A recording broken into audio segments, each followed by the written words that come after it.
Hello students, hope so जो आपको पिछली वीडियो में मैंने मीनिंग, फीचर्स और कौन कौन जो जो भी अकाउंट्स बनने हैं नॉन प्रॉफिट ऑर्गेनाइजेशंस के, उसके बारे में आपको क्लियर होगा।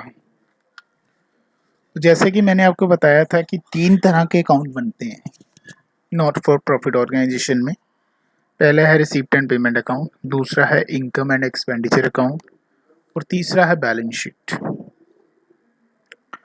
आपको नोट करने की कोई ज़रूरत नहीं है, जो आपको फाइल नज़र आ रही है ये आपको मिल जाएगी, बट साथ साथ में मैं आपको कुछ असाइनमेंट्स दूंगा जो आपको टाइम टू टाइम कंप्लीट करके आपने मुझे सबमिट करवानी है।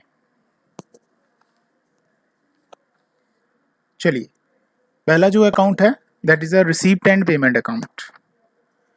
Receipt and payment account that show the summary of all cash including bank. Bank को इंक्लूड कर रहे हैं इसमें।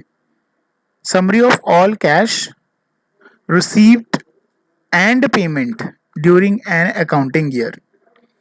एक अकाउंटिंग पीरियड में जो भी आपको कैश रिसीप्ट हुई है, जो भी आपने कैश पेमेंट्स की है, उसकी समरी है receipt and payment account. It start with the opening balance of cash and bank and with the closing balance of cash and bank. Receipt and payment account का ओपनिंग भी cash and bank के साथ होगा और closing भी cash and bank balances के साथ होगा। This account is a real account. ये रियल अकाउंट नेचर का है बेटा, ध्यान देना। The basis for the preparation of income and expenditure account and balance sheet. Now नीचे आते हैं हम फीचर्स की तरफ। Number 1, nature. It is a summary of cash received and payments and hence it an assets account, real account। इसमें हम जो भी परचेज कर रहे हैं, चाहे वो एसेट्स परचेज कर रहे हैं, चाहे हम एसेट्स से सेल कर रहे हैं, कोई भी कैश रिसिप्ट मिल रही है या हम कैश पेमेंट्स कर रहे हैं, वो सभी को इसमें रिकॉर्ड करेंगे क्योंकि ये रियल अकाउंट है। Receipt and payment account prepare होती है जैसे कैश बुक प्रिपेयर होती है, सेम उसी की तरह ही है। Number 2, recording. It provide the summary of all cash and bank transaction including chronological order. Chronological का मतलब क्या होता है? डेट वाइज, कि एक डेट वाइज हर एक ट्रांजैक्शंस को रिकॉर्ड करता है। जैसे मैंने 1 अप्रैल को जो एक्सपेंडिचर किया उसको 1 अप्रैल को रिकॉर्ड कर लिया, फिर 10th को किया तो फिर 10th को मैंने रिकॉर्ड कर लिया। इसी अकॉर्डिंग डेट वाइज वो हर एक डेट वाइज ऑर्डर में वो हर एक ट्रांजैक्शंस को रिकॉर्ड करता है। Number 3, basis of preparing. It is prepared on cash basis. Cash basis पे ही प्रिपेयर किया जाएगा। It record only cash inflow and cash outflow. हमारे अकाउंट्स टू बेसिस के ऊपर प्रिपेयर किए जाए, cash basis and accrual basis. But receipt and payment account cash basis के ऊपर ही रिकॉर्ड होगा।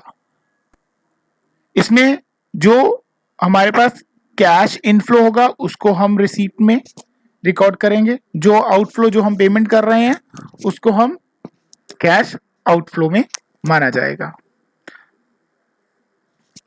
अक्रूड और आउटस्टैंडिंग ट्रांजैक्शंस को हम इस अकाउंट में रिकॉर्ड नहीं करते, जैसे कि प्रीपेड एक्सपेंडिचर कोई भी हो जाए, आउटस्टैंडिंग इनकम हो जाए, आउटस्टैंडिंग एक्सपेंडिचर्स हो जाए, इस चीज को हम इसमें, इस ट्रांजैक्शंस को हम इसमें रिकॉर्ड नहीं करते। Now 4th point is capital and revenue. It record all the transaction whether capital और रेवेन्यू। कैपिटल मींस हम कोई भी एसेट्स परचेज कर रहे हैं। कैपिटल एक्सपेंडिचर क्या होता है? वो एक्सपेंडिचर जिसका हम बेनिफिट लॉन्ग टर्म के लिए लेते हैं। 1 साल से ज़्यादा के लिए ले रहे, these are the capital expenditures. Revenue जो हमारे ऑपरेशंस हैं उससे जो हमें इनकम अर्न हो रही है उसको हम कहते हैं रेवेन्यू, रेवेन्यू रिसीप्ट्स। सो इसमें हम कैपिटल एंड रेवेन्यू दोनों तरह की ट्रांजैक्शंस को रिकॉर्ड करते हैं। Fifth point is period. It record all the cash and bank transaction respective of whether they are related to current, previous or succeeding accounting year।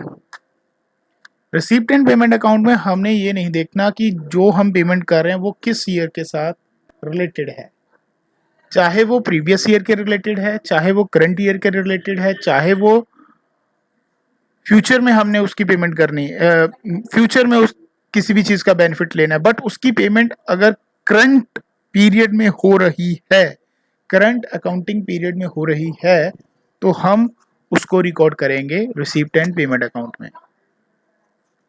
6th point, opening and closing balance. Receipt and payment account का opening भी cash in hand और cash at bank से होगा और closing भी cash in hand और cash at bank में होगा at end of the accounting period. 7th point, adjustment. Adjustment for accrued outstanding items and depreciation is not required to be made in this account।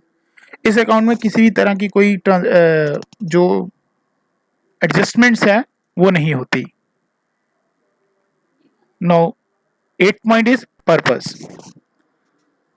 The purpose of preparing this account to show amount received and paid under the various heads during the accounting year। एक accounting year में हमने किस form में cash receive किया है और किस form में हमने कैश पेड किया है, सिर्फ उस ट्रांजैक्शंस को रिकॉर्ड करता है और ये हमारी कैश पोजीशंस के बारे में बताता है।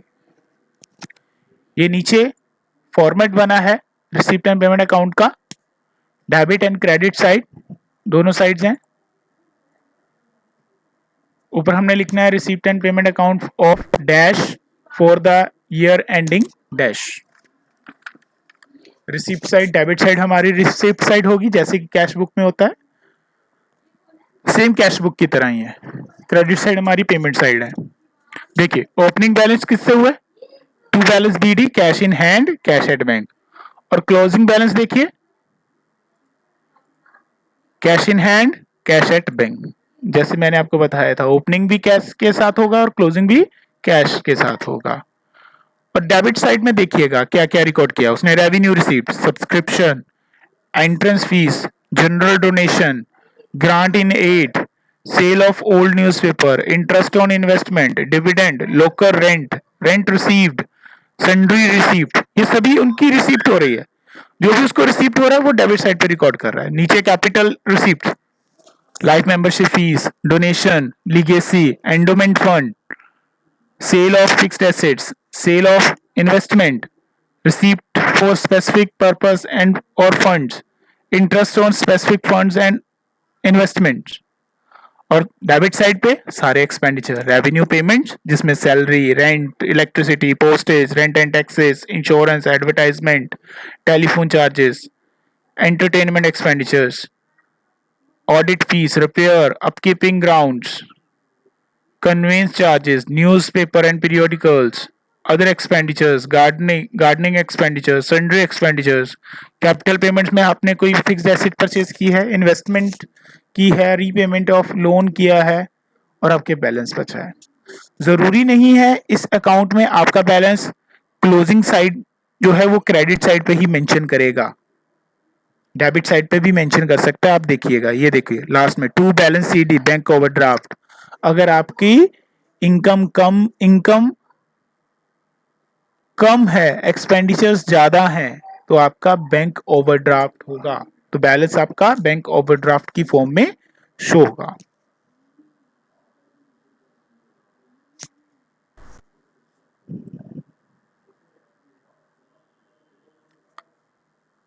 थैंक्स स्टूडेंट, बाकी हम नेक्स्ट वीडियो में करेंगे।